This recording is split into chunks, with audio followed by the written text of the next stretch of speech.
오늘 하나님께서 저희에게 주시는 은혜의 말씀은 요한계시록 3장 14절부터 22절까지의 말씀입니다. 요한계시록 3장 14절부터 22절까지 마지막 절 말씀입니다. 하나님 말씀 봉독해 드립니다. 라오디게아 교회의 사자에게 편지하기를 아멘이시오 충성되고 참된 증언이시오 하나님의 창조의 근본이시니가 가라사대 내가 내 행위를 아노니 내가 차지도 아니하고 더없지도 아니하도다 내가 차든지 더없든지 하기를 원하노라 내가 이같이 미지근하여 더없지도 아니하고 차지도 아니하니 내 입에서 너를 토하여 내치리라 내가 말하기를 나는 부자라 부유하여 부족한 것이 없다 하나 내 곤고한 것과 가련한 것과 가난한 것과 눈먼 것과 벌거벗은 것을 알지 못하도다. 내가 너를 권하노니 내게서 불로 연단한 금을 사서 부유하게 하고 흰옷을 사서 입어 벌거벗은 수치를 보이지 않게 하고 안약을 사서 눈에 발라보게 하라. 물은 내가 사랑하는 자를 책망하여 징계하노니 그러므로 내가 열심을 내라 회개하라. 볼지어다 내가 문 밖에 서서 두드리노니 누구든지 내 음성을 듣고 문을 열면 내가 그에게로 들어가 그로 더불어 먹고 그는 나로 더불어 먹으리라. 이기는 그에는 내가 내 보좌에 함께 앉게 하여 주기를 내가 이기고 아버지 보좌에 함께 앉을 것과 같이 하리라. 귀 있는 자는 성령이 교회들에게 하시는 말씀을 들을지어다. 아멘. 하나님의 말씀이었습니다. 계시록 7교회의 마지막 교회인 라오디게아 교회를 오늘 보게 됩니다. 마지막 교회답게 정말 긴 파트를 할애하고 이야기를 하고 있습니다. 라오디게아 교회는 가장 많은 책망을 받은 교회입니다. 칭찬이라고는 하나도 없습니다. 지역적으로 보면 라오디게아는 빌라델비아 지난주에 봤던 빌라델비아 교회에서 동남쪽으로 한 45마일 떨어진 곳에 위치하고 있습니다. 지리적으로는 아주 중요한 위치에 놓여 있습니다. 동쪽으로는 에게해 또 그쪽으로 가는 에베소가 있고요. 남쪽으로는 시리아로 가는 부르기아 지역의 관문입니다. 그래서 아주 널리 알려진 도시였습니다. 그래서 이 도시를 통해서 많은 상인들이 많은 무역을 하고 또 군사 요충지로 사용됐던 곳입니다.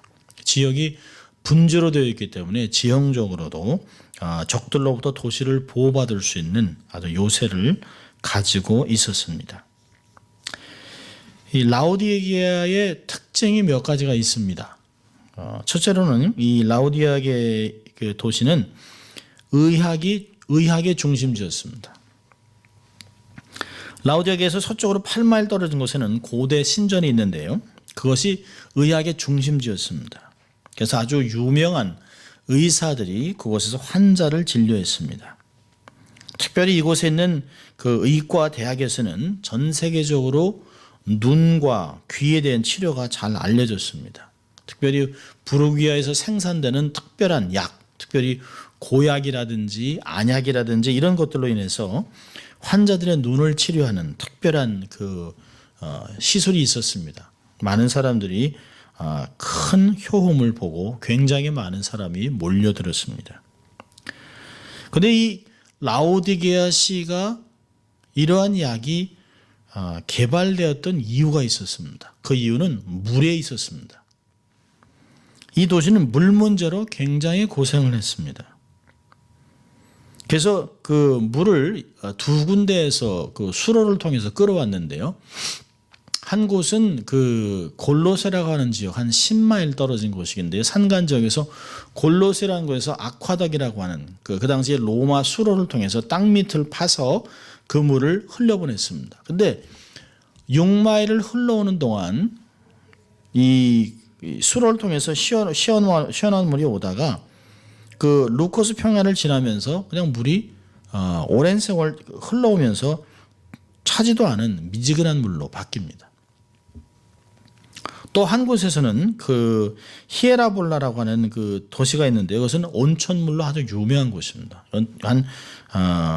그것도 한 16마일 정도 떨어진 곳인데요.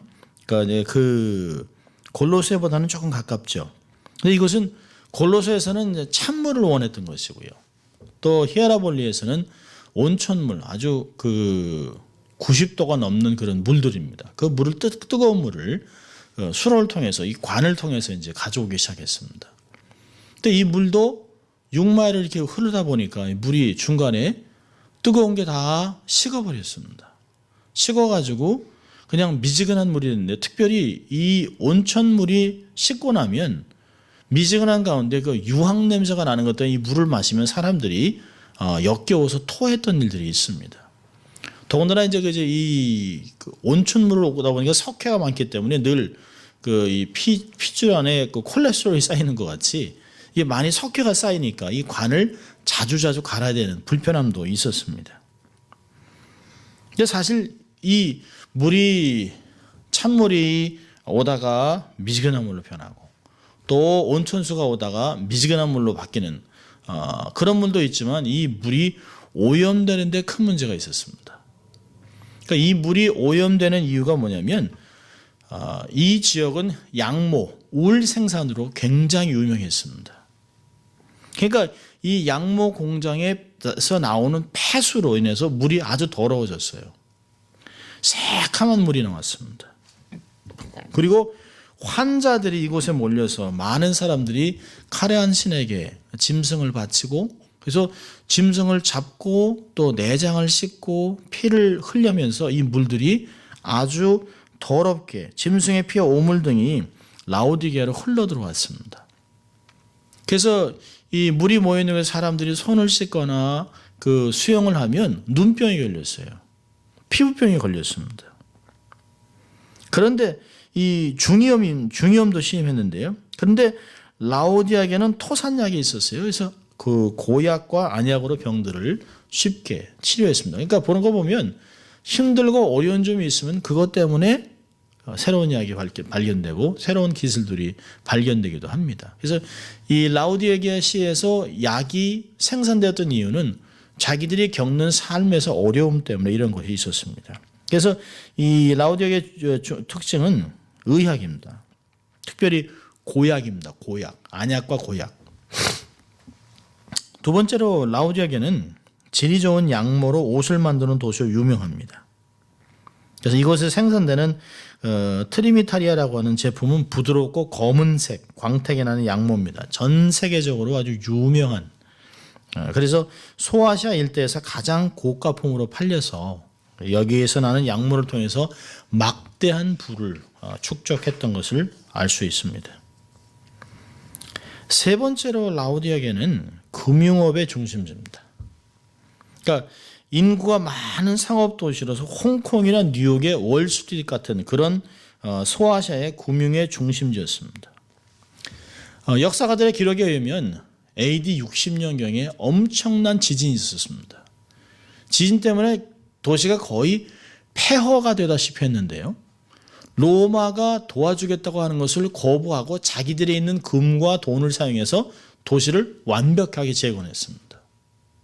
그러니까 이 라오디게아는 부가 있다고 하는, 힘이 있다고 하는 자존심이 있는 도시입니다. 그러니까 경제적 능력도 있고 자존심도 세고 소아시아에서 아주 부다 도시, 아주 막강한 도시로 인정을 받는 그런 도시입니다. 그러니까 이런 엄청난 부가 있는 도시에 있는 라오디게아 교회는 교회가 부자죠. 교인 부자도 많고 돈도 많고 건물도 좋고 부대시설이 안락하고 편안한 교회, 그런 교회였습니다. 그런데 실제적으로는 생명력이 없는 그런 교회라고 하는 것이 주님이 하시는 말씀입니다. 자, 예수님은 어떤 모습으로 이 라오디게아 교회에 나타나셨을까요? 14절에 보니까 라오디게아 교회의 사자에게 편지하기를 아멘이시요 충성되고 참된 증인이시요 하나님의 창조의 근원이 되시는 이라고 얘기하고 있습니다. 주님은 아주 참된 증인의 모습으로 나타나고 있습니다. 그러니까 늘 보면 예수님이 그 모습을 증거할 때 보면 교회의 어떤 모습과 함께 어떠면은 반증되는, 완전히 반대되는 모습을 나타내고 있습니다. 여기서 아멘이시오라고 얘기하죠. 아멘은 참으로 진실되다 그런 뜻입니다. 그러니까 주님은 진실된 분이고 충성되시고 당신의 삶을 통해서 하나님의 참되심을 증거한 증인입니다. 이 사실을 보면 교회에서 정말 생명처럼 중요하게 여겨야 될 것은 진실입니다. 진리, 진실, 정직입니다. 교회는 선포되는 복음의 아멘을 위해서 존재하는 것이에요. 교회가 선교도 하고 교회가 많은 것도 하고 교회가 구미래 사역도 하고 지역사회를 돕는 것도 하지만 그보다 가장 중요한 것은 진리를 받아들이는 것이에요. 그리고 그 말씀을 삶에서 아멘으로 삶으로 선포해 나가는 것입니다. 그 본질이 없어진다면 교회는 그냥 하찮은 껍데기요, 어떤 면에서는 자기들의 삶의 어떤 위로를 받기 위해서 모이는 한윤회요, 그런 이야기들입니다. 그런 이야기들을 우리는 너무나 주위에서 많이 보고 있습니다. 복음에 대해서 아멘을 위해서 교회는 존재하는 것입니다. 주님은 참된 증인일 뿐 아니라 창조의 근원으로 모든 피조물은 그리스도와 관계가 있을 때만 존재의 가치가 있다는 것이에요. 주님과 관계가 없다면 아무 관계가 없습니다. 그렇다면 보면 라오디아 교회는 주님과 관계하는 것도 싫어하고 귀찮아하고 또 관계도 없었고 다스림도 받지 않았던, 관계를 중요하지 여기지 않았던 것 같습니다. 예배도 드리고 행사도 많고 활동도 하지만 주님과는 아무 상관이 없는 교회. 교회 입구에 바닥을 이태리에서 가져온 최고의 대리석으로 깔고 파이프 오르간이 100만 불이 넘고 최고의 것으로 교회를 치장하고 웅장하게 건물을 지었지만 저는 가끔 그런 질문을 합니다. 과연 이것을 누구를 위하여 건물을 지은 것인가? 정말 주님이 나는 이태리의 최고의 대리석으로 교회 바닥을 깔기 원한다. 음악을 위해서는 최고의 악기를 동원해서 교회에서 30억을 들여서 60억을 들여서 음향 시스템을 갈았다고 하는 얘기를 들으면서 가슴이 먹먹해졌습니다. 실제로 교회 안을 채우고 있는 이 세상에 아주 비싼 것들, 이런 것들이 주님의 눈에 정말 가증스럽게 아마 추한 것들로 보이면서 주님이 내가 언제 이런 것들을 너에게 요구했냐, 그러면서 입에서 토해낼 수밖에 없는 상태에 있는 교회들이 너무나 많습니다. 아마 라오디아 교회는 그런 교회일 것이에요. 교회는 있는 돈 없는 돈을 다 들여서 아마 그들에게는 큰 문제가 되지 않았을 것입니다. 그거 얼마든지 할 수 있어요. 제가 브라질에 강의하러 갔을 때 보니까 교회 어떤 그 건물의 한 부분을 수리한다고 그랬어요. 그래서 예산이 30만 불이라고 그랬는데요. 1시간 안에 다 채워졌어요. 알아봤더니 어떤 한 분이요, 광고도 하지 마십시오. 그거 뭐 돈 얼마 안 되는 거 내가 그냥 냅니다. 그래서 그냥 그 다음날 30만 불을 캐시를 갖고 왔답니다.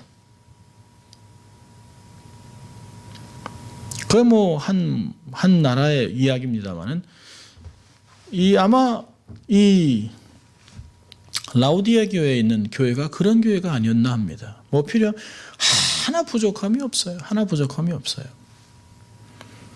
두바이에 있는 어느 사람들의 집을 봤더니 집에 있는 모든 쇠는 다 금입니다.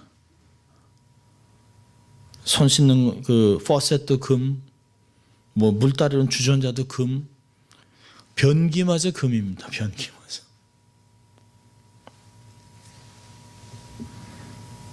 근데 그들의 삶에서 나타나는 그 이야기는 감사가 없어요. 근데 한편에는 가난한 그 지역사에서 온 그 다른 나라에서 온 가난한 사람들이 한 방에서 12명씩 자면서 음식도 제대로 먹지 못하는 그런 모습들을 봅니다. 뭐 두아디라 교회, 이 라오디아 교회, 뭐 다른 교회들 보면 다른 교회들도 부자들도 있지만 늘 가난한 사람이 주위에 있었어요.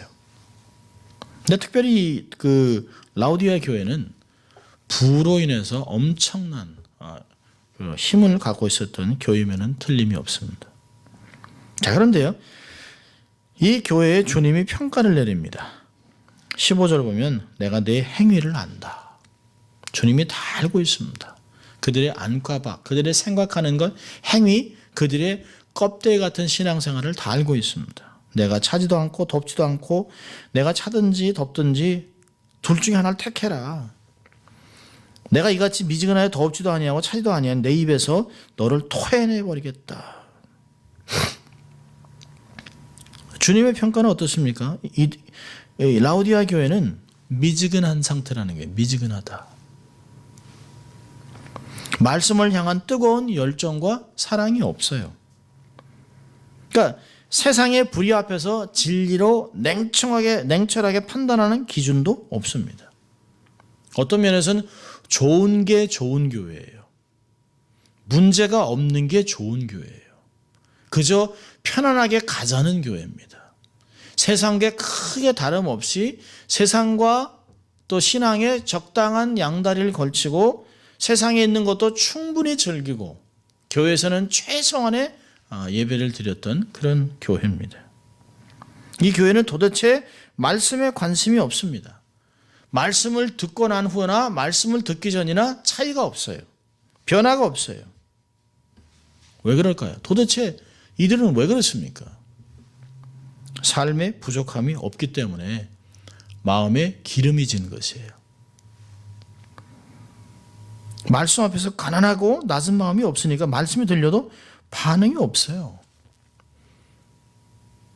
저희가 이민 왔을 때만 해도 부흥회 사경회 한다고 그러면 주차장이 차를 댈 수가 없었습니다.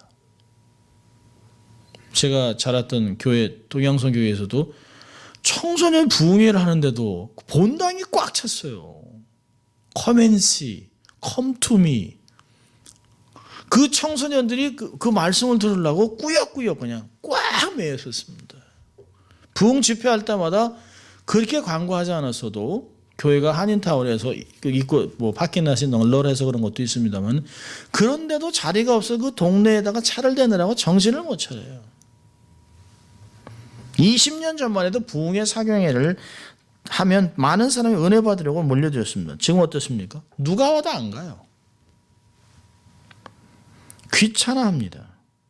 오죽하면 교회에서 마케팅 전략을 씁니까? 특별 새벽기도에서 다 참석하면 성경을 줍니다. 한 번도 빠지지 않고 참석하면 빠찌를 줍니다. 그리고 다 참석했다고 패를 줘요. 패.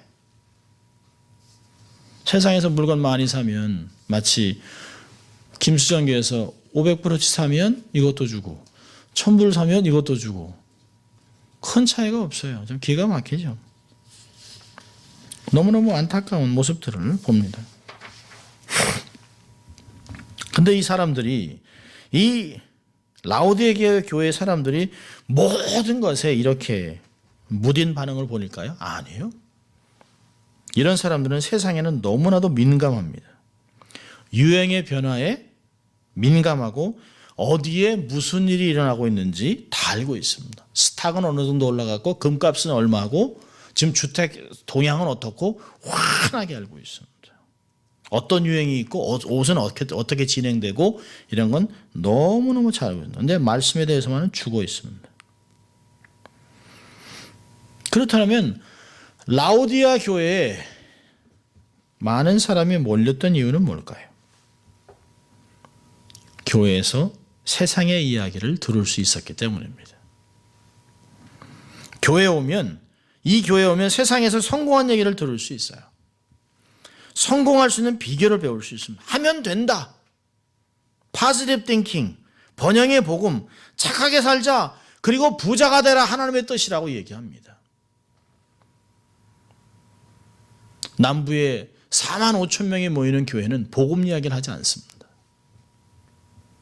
그저 어떻게 하면 살을 뺄 수 있을까? 어떻게 하면 관계에서 승리할 수 있을까?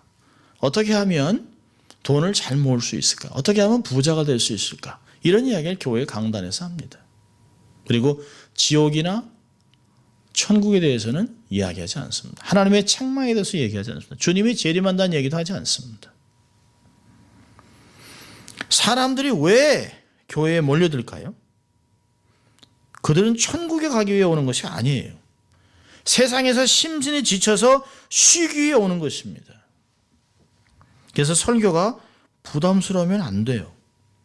교인들이 일주일 내내 먹고 산다고 심신이 지쳤는데 설교까지 골치가 아프고 신경 쓰게 하는 설교를 하면 교회에 오겠습니까? 안 와요. 하는 이야기 뭘까요? LA도 교회가 세고 생긴 교회인데. 교회 오는 것은 위로와 격려를 받고 세상에서 더 잘 살기 위해서 충전을 받으러 오는 것이에요.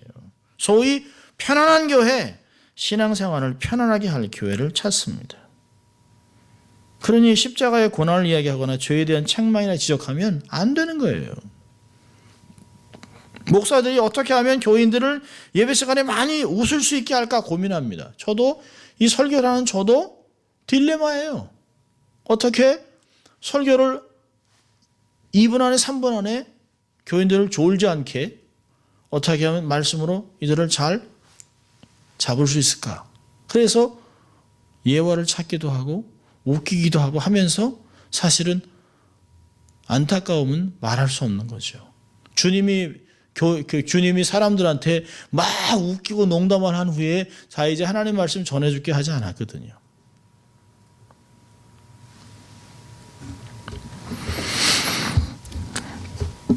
이들의 삶은 미지근한 상태였습니다. 두 번째는 이들은 교만하고 무지합니다. 17절을 보면 이런 말합니다. 내가 말하기를 나는 부자라 부요하여 부족함이 없다 하나 내 곤고한 것과 가련한 것과 가난한 것과 먼 것과 눈먼 것과 벌거벗은 것을 알지 못한다. 첫째는 교만합니다. 나는 부자야. 아무것도 필요한 게 없어요. 다 가졌는데 뭐. 여기 부요하여 나는 부자라 부요하여라고 하는 단어는 내가 부요하여졌다라는 헬라어 말을 쓰고 있습니다. 그 뜻은 뭘까요? 나는 내 힘으로 노력해서 내가 부자가 되었다는 것이에요. 아주 자신이 만족한 상태를 의미합니다. 부자이기 때문에 나는 아무것도 필요한 것이 없다. 그들은 자신들이 세상적인 뿐만 아니라 영적으로도 순풍에 돛단 듯이 항해하고 있는 배와 같다고 생각하는 것이에요.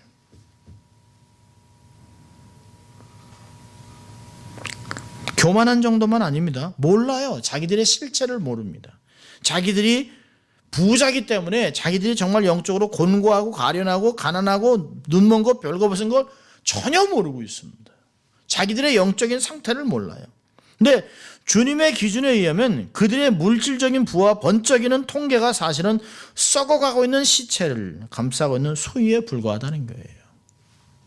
너희들이 그렇게 돈이 많고 부자야? 아닌데? 라고 주님이 얘기하고 있습니다.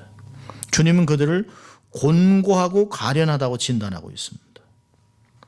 본문을 보면 너라는 대명사가 강조되고 있습니다. 헬라말을 보면 너 바로 내가 곤고하고 가련하다라고 얘기하고 있습니다.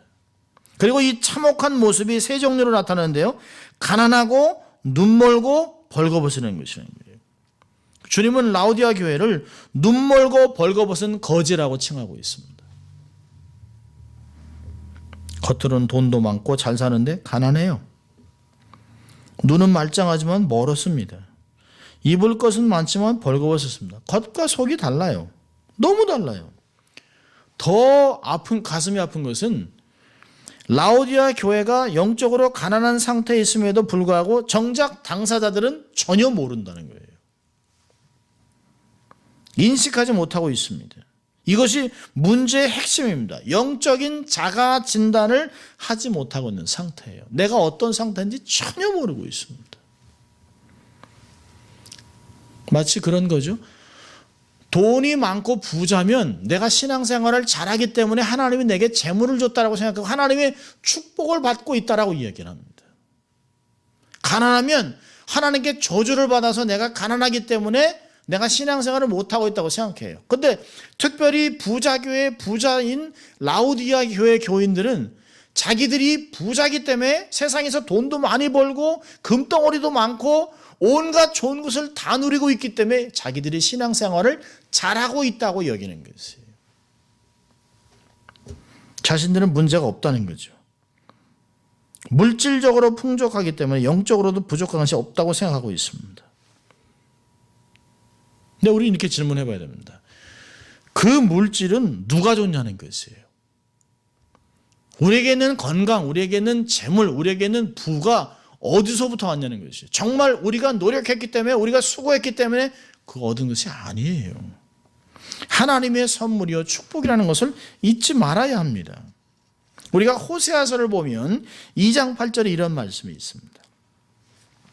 곡식과 새 포도주와 기름은 내가 저에게 준 것이요 저희가 바알을 위하여 쓴 은과 금도 내가 저에게 더하여 준 것이오늘 저가 알지 못하도다.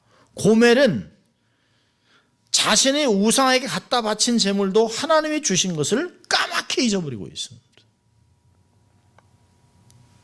그리고서는 하나님이 준 것을 마치 바알이 준 것인 양 바알에게 갖다 바치고 있는 것이에요. 하나님 우리에게 많은 것을 맡길 때는 많은 것을 요구합니다. 우리는 늘 빚진 자의 자세를 잊지 말아야 합니다. 하나님의 구속의 은총과 함께 하나님이 내게 맡기신 한 가지, 두 가지, 10가지, 몇 가지가 되든 간에 적더라도 한 달란트를 갖고 있더라도 이 한 달란트를 가지고 세상에 하나님의 은혜인 빛을 갖고 살아가는 삶을 살아야 된다는 걸 잊지 말아야 합니다. 하나님께 감사하고 늘 자기 자신을 성찰하고 내가 어느 수준에 와 있는가, 도대체 내가 하나님과 어떠한 거리를 유지하고 신앙생활을 하고 있는가를 늘 돌아봐야 하는 것이죠. 근데 이 라오디아 교회는 그런 데는 전혀 관심이 없어요. 영적으로 완전히 무뎌진, 자신을 모르는 무지하고 교만한 교회입니다. 자, 이런 라오디아 교회에게 주님이 권면하고 있습니다. 18절 19절을 보면 이런 말씀이 있어요. 내가 너를 권하노니 내게서 불로 연단한 금을 사서 부유하게 하고 흰옷을 사서 입어 벌거벗은 수치를 보이지 않게 하고 안약을 사서 눈에 발라보게 하라. 여기 보면 세 가지를 사라고 얘기하고 있습니다. 세 가지를 사라. 첫째는 뭘까요? 불로 연단한 금을 사서 부욕해 하라는 것이에요. 얼마나 아이러니합니까? 우리 금덩어리 많아요. 돈도 많아요. 돈이 아주 그냥 정말 넘쳐나게 많다라고 얘기하는 그 사람들에게 그건 부가 아니라는 것이에요. 주님은 영적인 부를 얘기하고 있습니다. 주님은 그 도시의 사람이라면 누구라도 잘 알아들을 수 있는 만큼의 쉬운 것으로 말씀하세요. 금. 그들이 소위 많이 갖고 있다는 금을 이야기하고 있습니다. 근데 주님 뭐라고 합니까? 그냥 금이 아니에요. 불로 연단한 시련을 통과한 것을 뜻하고 있습니다. 물질적 부유함이 진짜 부가 아님을 알아야 하는 것이죠. 세상적인 풍요로움에 취해서 믿음이 타락하는 것은 주님이 원치 않습니다. 우리의 삶을 반드시 어려움과 환난의 불을 통해 우리의 세상의 때를 벗겨내세요. 사랑하기 때문에 징계하는 것이죠. 우리가 오래전에 봤던 말라기서 3장을 보면 2절과 3절에 이런 말씀이 있습니다. 그의 임하는 날을 누가 능히 당하며 그의 나타나는 때에 누가 능히 서리요. 그는 금을 연단한 자의 불과 표백하는 자의 잿물과 같을 것이라. 그가 은을 연단하여 깨끗게 하는 자 같이 앉아서 레위 자손을 깨끗게 하되 금, 은같이 그들을 연단하리니 그들이 의로운 제물을 나 여호와께 드릴 것이니라. 주님은 얘기하는 것이에요. 아무 고난도 없고 아무 복음에 대해서 고난도 연단도 좁은 길도 택하지 않은 너희들이 갖고 있는 금은 그 세상에 있는 금은 영적인 부가 아니라는 것이에요. 주님이 우리에게 얘기하는 것이죠. 영적인 부유함은 세상의 재물의 많고 적음에 좌우되지 않는다는 것입니다. 영적인 부유함은 주님의 말씀을 따라서 십자가의 삶을 살아갈 때만 가능하다고 주님이 이야기하는 것이에요. 불로 연단한 금을 사서 내 영혼을 부욕해 하라 얘기하고 있습니다. 자, 두 번째로는 주님 뭐라고 얘기합니까? 흰옷을 사서 입어 벌거벗은 수치를 보이지 않게 하라. 라오디게는 모직물의 명산지입니다. 패션을 주도하는 도시입니다. 옷이 얼마나 많겠습니까? 천단을 걷습니다. 근데 주님은 그렇게 세상에서 멋진 옷으로 만족하지 말고, 세상에서 만든 옷으로 만족하지 말고, 세상의 죄악으로 때묻지 않는 윤리적인 생활, 곧 정결함, 흰 옷을 입으라는 것이에요. 세상의 것이나 자기네의 그냥 껍데기에 불과한 더러운, 쓰다가 버린 그런 것 같은 자신의 의를 의지하지 말고, 만약에 그렇다면 그들이 의지했던 그 세상의 옷, 세상의 의, 세상의 부는 그들을 어떤 면에서는 세상 사람과 똑같이 영적으로 벌거벗은 것 같은 모습으로 드러났다는 것이 얼마나 수치스럽냐는 것이에요. 그리스도의 보혈의 은혜의 옷을 입어야만 죄의 본성이, 인성이 드러나지 않습니다. 그래서 주님은 지속적으로 우리의 의가 되신 예수 그리스도로 옷 입으라 얘기하고 있습니다. 에베소 4장 22절과 24절을 보면 이렇게 얘기합니다. 바울이 너희는 유혹의 욕심을 따라 썩어져가는 구습을 쫓는 옛사람을 벗어버리고 오직 심령으로 새롭게 되어 하나님을 따라 의와 진리의 거룩함으로 지으심을 받은 새 사람을 입으라. 우리가 입어야 될 옷이 정확하게 나와 있습니다. 이것을 예수 그리스도의 거룩함을 입으라고 얘기하는 것이죠. 여러분 요즘 패션을 보세요. 옷을 보면 옷은 원래 자기의 몸을 가리기 위해서 있는 것이에요. 요즘은 얼마나 더 많이 드러내느냐, 정말 옷을 입었는지 안 입었는지 아슬아슬하게 입고 다닙니다. 나이를 먹으면서 이제 올드 패션이라 그런지 옷이 찢어진 걸 보면 옷을 사주고 싶은 마음이 생깁니다. 근데 제가 알았어요. 그 찢어진 옷이 굉장히 비싸다는 걸 알고 있었어요. 듣게 됩니다. 그게 뭘까요? 세상의 기준은 수치라는 게 없습니다. 세상의 기준은 정결함이라는 게 없어요.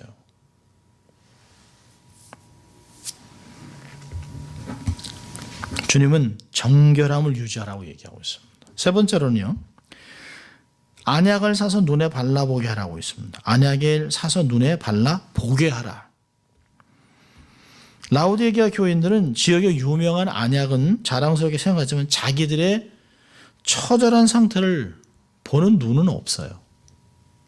뭐 내가 옷도 잘 입어, 돈도 많아, 차도 있어, 부자인데 내가 부족한 게 뭐가 있어요?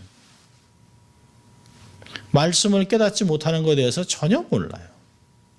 주님 앞에 나와서 간절히 기도함도 없고요. 말씀을 사모하는 마음도 없고 예배가 귀찮아요. 그리고 영적으로 죽어가는 자기 자신을 모르고 있어요. 그게 현대 교회와 별 차이가 없습니다. 어떤 분이 20년 안에 예수 믿는 사람들이 핍박을 받는 때가 온다라고 얘기하는데 저는 믿습니다.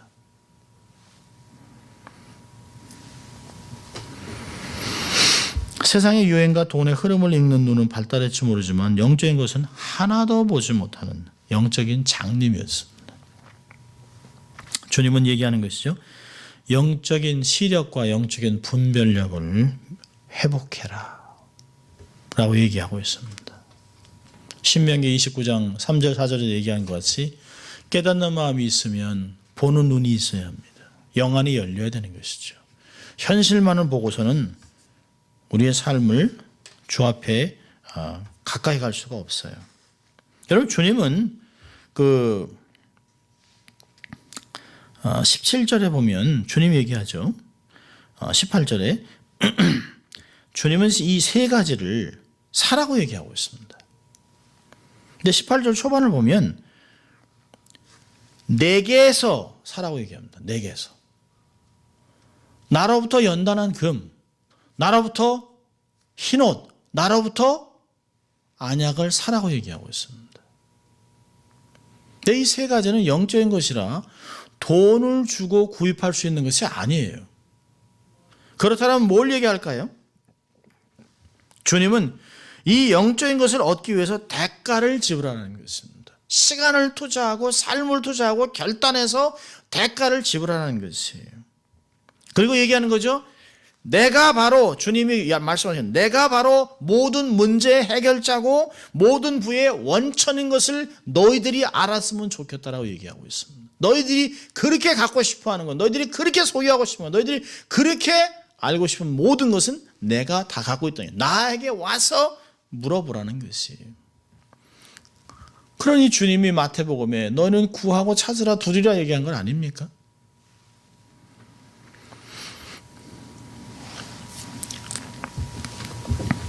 이렇게 이들의 무지함과 교만함을 철저하게 꾸짖으신 후에 주님이 19절에 이렇게 말합니다. 물은 내가 사랑하는 자를 책망하여 징계하노니 그러므로 내가 열심을 내라 회개하라. 주님으로부터 오는 영적인 부요함, 정결함과 영적 분별력을 얻기 위해서 열심을 내어 돌아오라는 것이에요. 회개하라는 것이에요. 영적인 것에 열정을 회복하고 주께 돌아오라는 것이에요. 세상을 사랑하는 마음을 접고 주님을 향해 서라고 하는 명령입니다. 자, 그렇다면 어떻게 돌아가야 하는 것입니까? 아마 그렇게 아마 말라기에 있는 성도들이라면 주님, 우리가 주께 어떻게 돌아가야 됩니까? 어떻게 회개해야 됩니까? 어떻게 주님께 돌아갈까요? 어떻게 열심을 낼까요? 네, 20절에 보면 얘기하죠. 볼지어다 내가 문 밖에 서서 두드리오니 누구든지 내 음성을 듣고 문을 열면 내가 그에게로 들어가 그로 더불어 먹고 그는 나로 더불어 먹으리라. 성경에서 가장 많이 곡해되는 성경 구절이죠. 그건 전도하면서 믿지 않는 예수 믿지 않는 불신자에게 마음문을 열고 예수를 영접하라는 그런 말이 아닙니다. 20절은 뭘 얘기하는 걸까요? 라오디게아 교회와 교인들의 마음과 교회 밖에 주님이 밀려났다는 것이에요. 그런데 주님께서 말씀하시는 그런 영안이 밝아지고 그리고 정결하게 흰옷을 입고 그리고 연단된 금을 가지고 영적인 부유함을 소유하기 위해서는 그분을 다시 삶으로 끌어들여야 된다는 것이죠. 열심을 내고 회개하는 게 뭘까요?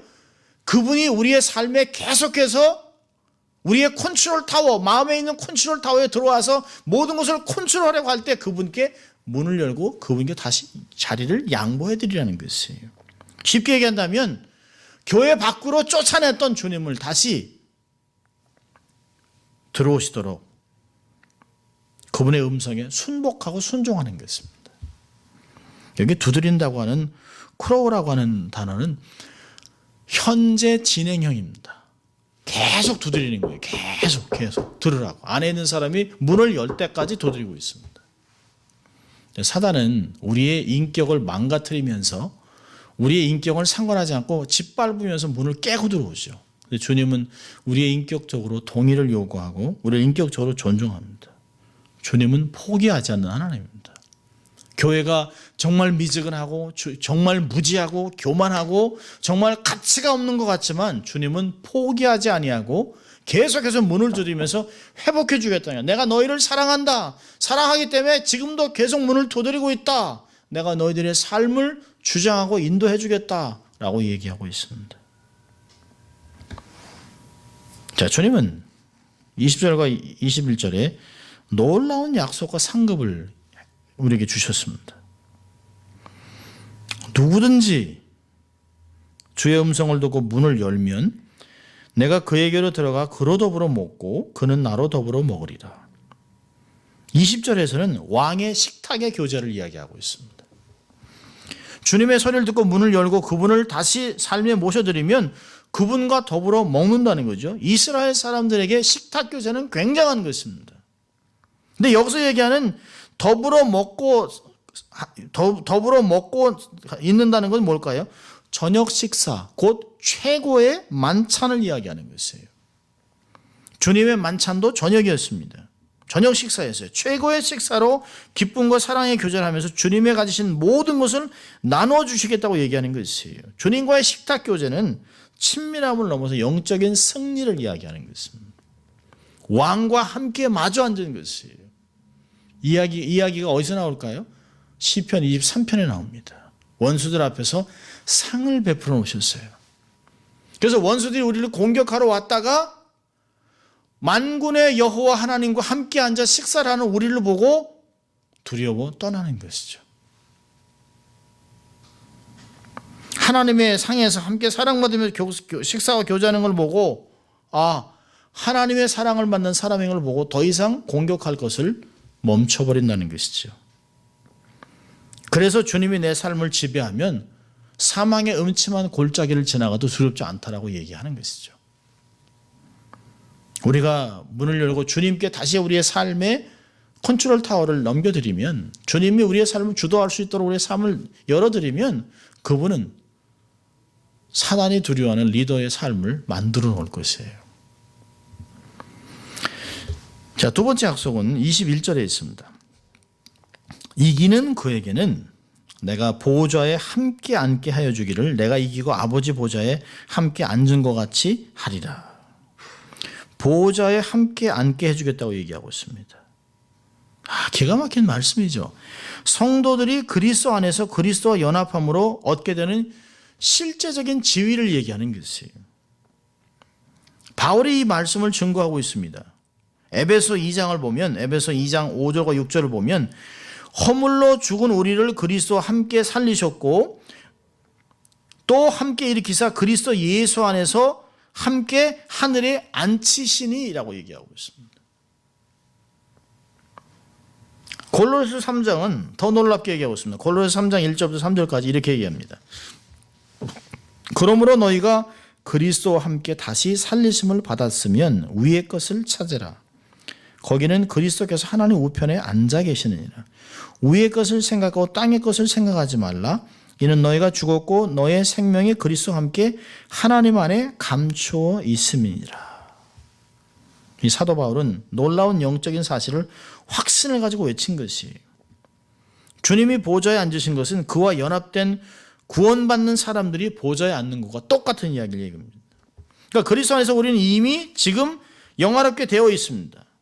그렇지만 이미 이루어진 것이지만 당분간 천성의 도시를 향하여 나가는 동안 이 타락한 세상에서 나그네와 같이 순례를 하고 있는 것이에요.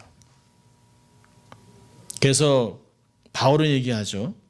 표대를 향해서, 위를 향해서 질주하는 인생을 살아간다는 것입니다.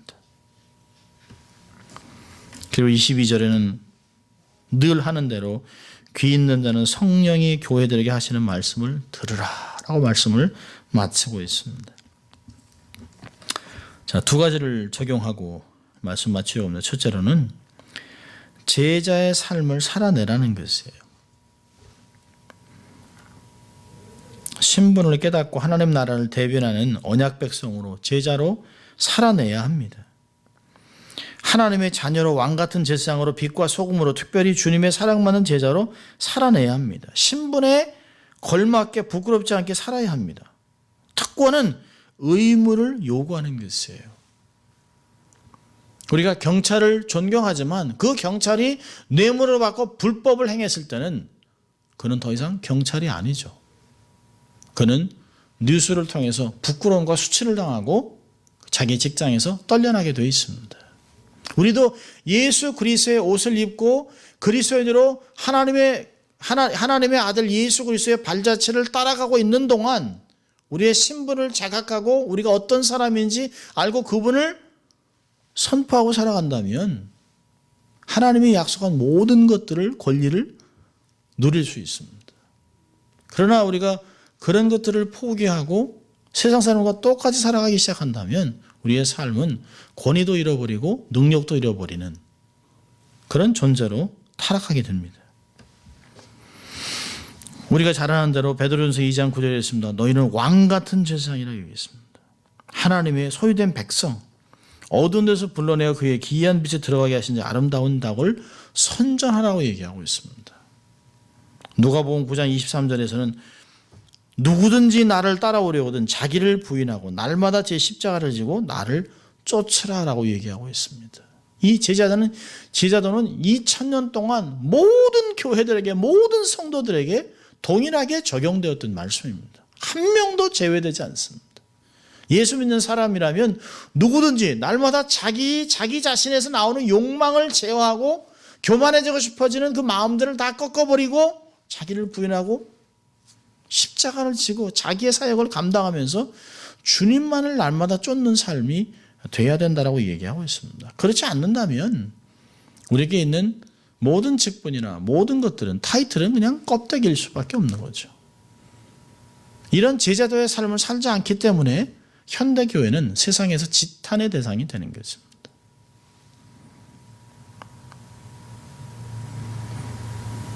수고하고 엄청난 사역을 많이 했던 목회자들이 끝나면서 너무너무 수치스러운 일들을 하고 있습니다. 더 이상 제자가 아닌 이제는 주인으로 삶을 살아가면서 세상에서 부끄러운 대상이 되어버렸습니다. 제자로 삶을 살아갈 때만 교회는, 성도는 본분을 다하는 것이에요. 자, 두 번째로는요, 그러기 위해서는 성령 충만을 유지해야 합니다. 우리의 본성으로는 절대로 주님을 온전히 섬길 수가 없습니다. 세상을 향하는 마음, 편안함, 세상이 주는 온갖 유익을 거부하기가 어렵습니다. 성령의 능력이 아니면 세상의 유혹을 극복할 수가 없습니다. 요즘은 많은 글들이 이렇게 얘기합니다. 목사를 신뢰하지 말아라. 그들도 연약한 인간이다. 맞는 이야기죠. 그러나 존경심을 다 잃어버린 목회자들, 교회에서 아무 존경도 받지 못하는 중직자들, 왜 그럴까요? 육신의 한계를 뛰어넘지 못하며 그렇습니다. 세상 사람이 하는 것을 다 하고 다 즐기고 하면서 살아가면서 세상이 어떤 것인지를 모르고 살아갑니다. 사도 바울에게 이렇게 얘기했습니다. 에베소 5장 16절부터 18절까지 세월을 아끼라, 때가 악하니라. 그러므로 어리석은 자가 되지 말고 오직 주의 뜻이 무엇인가 이해하라. 술 취하지 말라. 이는 방탕한 것이니 오직 성령의 충만을 받으라. 이것은 2000년 동안 우리에게 계속 왔던 이야기입니다. 성령의 충만을 유지하면 유지할수록 심령은 가난해집니다. 더 사모하는 마음이 생깁니다. 가난한 심령으로 그분을 사모하고 마음의 컨트롤 타워를 내어드려야 합니다. 그분의 인도하심과 감동을 따라 살면 우리는 더 말씀을 순종하고 더 말씀을 사모하고 더 은혜를 사모하는 가운데 우리의 삶이 죄로부터 멀어지는 것들을 발견하게 됩니다. 그러면 결과적으로 주님이 원하셨던 거룩하고 정결하고 영적인 신부의 삶을 살아낼 수 있게 되는 것이죠. 성령 충만은 절대로 옵션이 아닙니다. 이것은 반드시 우리의 삶에서 추구하고 유지하고 주를 만날 때까지 우리의 삶을 끊임없이 주 앞에 가까이 몰아붙이는 원동력이 되기 때문입니다. 요한계시록 2장 3장의 말씀을 마치면서 우리는 정말 어떻게 살아야 될지, 우리 교회는 어떠한 평가를 받을지, 우리는 개인적으로 어떻게 주님 앞에 평가를 받고 돌아보면서 다시 한번 기본기를 충실하게 하고 제자로서 성령 충만을 받는 우리가 될 수 있기를 주의 이름으로 축원합니다. 기도하겠습니다. 하나님 아버지 감사합니다. 오늘도 이 말씀을 통하여 우리가 어떤 삶을 살아가야 될지 말씀으로 도전하시고 주님, 정말 주님께 인정받고 칭찬받는 건강한 교회가 될 수 있도록 저희들을 축복하시고 또 그러한 교회를 세워 주위에 있는 많은 사람들을 살리고 거룩하게 귀한 일꾼으로 성장시키는 귀한 사역 감당할 수 있도록 저희들을 축복하여 주시옵소서. 감사하고 예수님 이름으로 기도합니다. 아멘. 이 말씀을